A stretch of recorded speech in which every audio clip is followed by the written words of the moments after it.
Avoidants expect you to chase them, explain yourself, and always be the one holding the relationship together. But what happens when you stop following the script and start flipping it completely? In this video, we'll reveal 7 powerful reverse psychology shifts that make avoidance step back into your world without you lifting a finger to pursue them. Let's uncover the moves that turn distance into desire. 7 reverse psychology moves that make avoidance come crawling back without you pursuing them. There's a magnetic pull in doing the opposite of what feels natural, especially when dealing with someone who is emotionally avoidant. Someone who expects you to chase, who counts on your emotional investment, who assumes you'll always be waiting. If you've ever been with an avoidant, you know the exhausting pattern. You give more, they pull back. You show love, they show indifference. You reach out, they retreat further. But here is the twist. Doing more of what feels right only validates their expectations. The real power lies in reverse psychology, doing exactly what they don't expect. These aren't mind games. These are strategic shifts in behavior that flip the entire dynamic on its head. 1. You celebrate their distance instead of protesting it. Most people panic when an avoidant pulls away. They send long texts asking what went wrong. They try to have deep conversations about the relationship, but avoidants expect this reaction. It confirms their belief that closeness equals pressure. When you actually celebrate their need for space, the entire script flips. You say things like, "Take all the time you need," and you mean it. You say it with genuine relief. Because here's what happens in their mind, but you just gave it freely. This creates cognitive dissonance. They wonder why you're not fighting for them. And suddenly, the space they fought so hard to create feels empty. They expected to feel relief when you stop chasing. Instead, they feel forgotten. Nothing makes an avoidant want closeness more than realizing their absence doesn't devastate you. 2. You thank them for showing you who they are. When an avoidant shows inconsistent behavior, most people try to fix it. They point out the mixed signals. They demand better treatment. But avoidants are masters at deflecting these conversations. Here's where you flip the script entirely. When they cancel plans last minute, you thank them for helping you realize you had other things to do anyway. 3. You become genuinely excited about your life without them. This isn't about posting happy photos to make them jealous. This is about actually building a life so engaging that their absence becomes irrelevant. Avoidants believe they can disappear and reappear because you'll always be there. But when you genuinely get excited about other things, everything shifts. You start that project you've been putting off. You reconnect with old friends. You don't do it to get their attention. You do it because their inconsistency freed up your schedule. And this isn't about pretending you're busy. It's about actually living. Once you stop revolving your life around their inconsistency, you rediscover your own energy. Avoidants feel this shift immediately, and it unsettles them. 4. You agree with their worst assumptions about relationships. Avoidants often have negative beliefs about relationships. They'll say things like, "All relationships end anyway," or "People always want too much." Usually, you try to convince them otherwise. But this puts you in the position of chasing their approval of love itself. Here's the flip. Start agreeing with them.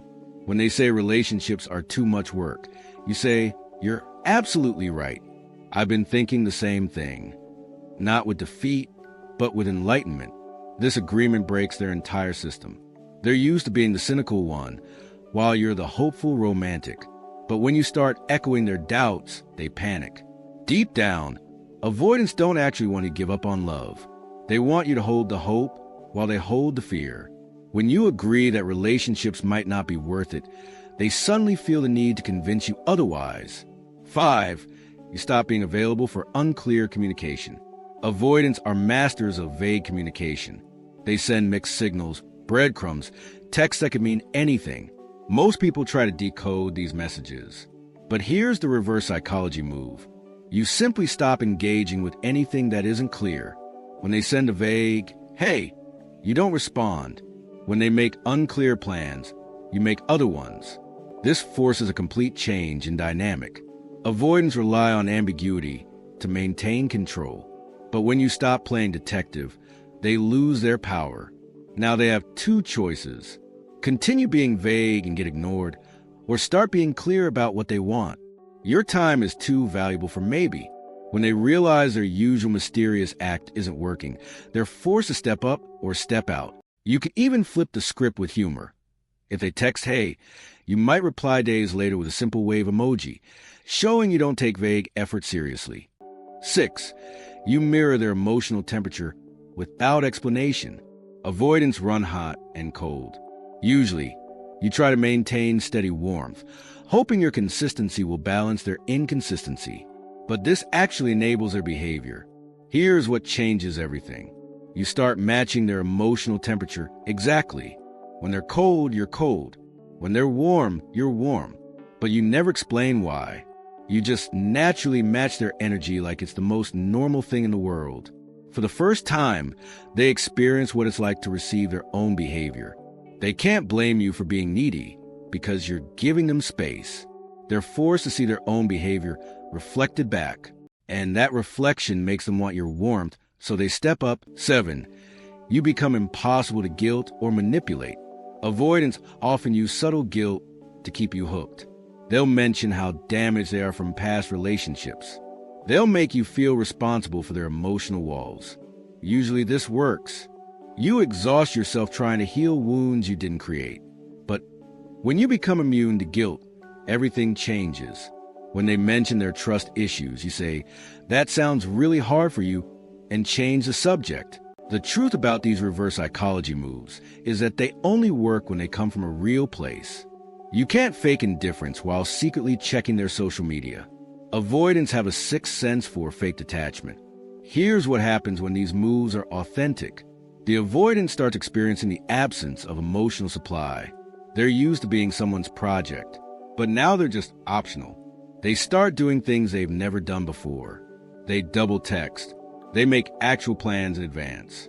They bring up feelings without being prompted. But here's the real truth. By the time these moves start working, you've genuinely moved on emotionally. You discover that peace feels better than passion with someone who can't show up consistently. They come crawling back, right, when you no longer need them to. So yes, these moves work, but they also teach you something more important. You deserve someone who doesn't require reverse psychology to show up. Let them come crawling back. But more importantly, let yourself see who you become in their absence. Someone who knows their worth isn't determined by an avoidant's inability to attach.